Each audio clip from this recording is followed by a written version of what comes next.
دقت کنین بچه ها، ضربه گرفتن. یک دو ضربه تو پیشونیم، یک دو، دوباره یک دو، با کف دست همینجا. اصلا نیاز نیست دستتو ببری جلو. اگه دستتو ببری جلو ممکنه فریب بخوری، ممکنه یه نشون بده هوک بزنه یا حرکتی دیگه بهت بزنه. انجام بده. یک دو سه چهار، یک دو سه چهار، دوباره یک دو یک. انقدر میای از بغل راست میای به این راست، حتی بسابه بهت، نیاز نیست خیلی بری. میشه یک دو یک دو، بعدش آپرکات چپ میزنی. خب حالا من میزنم و همه انجام بده. یک دو یک دو یک، دوباره یک دو یک. پس چی؟ با حرکت بیرون زاویه استیپ آوت میکنی. یک، کتفات باید محافظت باشن. یک دو یک، آفرین. بعد حرکت ها بعدی رو داره. حالا یه حرکت دیگه داریم واسه همقد یا یه ذره بلندتر. وقتی حریفی یه خورده بلندتره، با این دست خیلی وقتا دیدشو کور میکنم، خیلی وقتا جلو چشمشو میگیرم، ضربه میزنم ولی جلو چشمشو میخوام بگیرم. یه حرکت داریم، یک دو، از همینجا دیگه دستم زیاد جمع نمیشه. یک تو چشم، دو، با حرکت پا به سمت بغل. یک دو، بازه. این حرکت اولی تو چشمشه، دومی جمع نمیشه دوباره هوک بشه. از همینجا یه دستم به حالت یه نیم دایره، یه دایره میکشه میچرخه. یه حالت سایکل. آره، با پا میچرخم.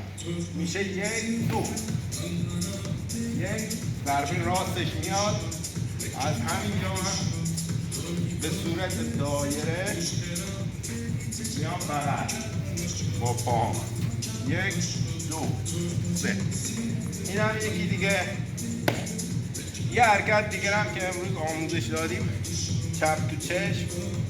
یک دو سه چهار. خب دست اول دیدشو میگیرم. خب دومی همین که راستش اومد با پام حرکت میکنم. یک دو سه، میام بالا هوکو میذارم. یک دو سه چهار. میشه یک دو. این هم میتونی بزنی ولی ما حالا میخوایم یک دو سه. ببخشید اشتباه هست.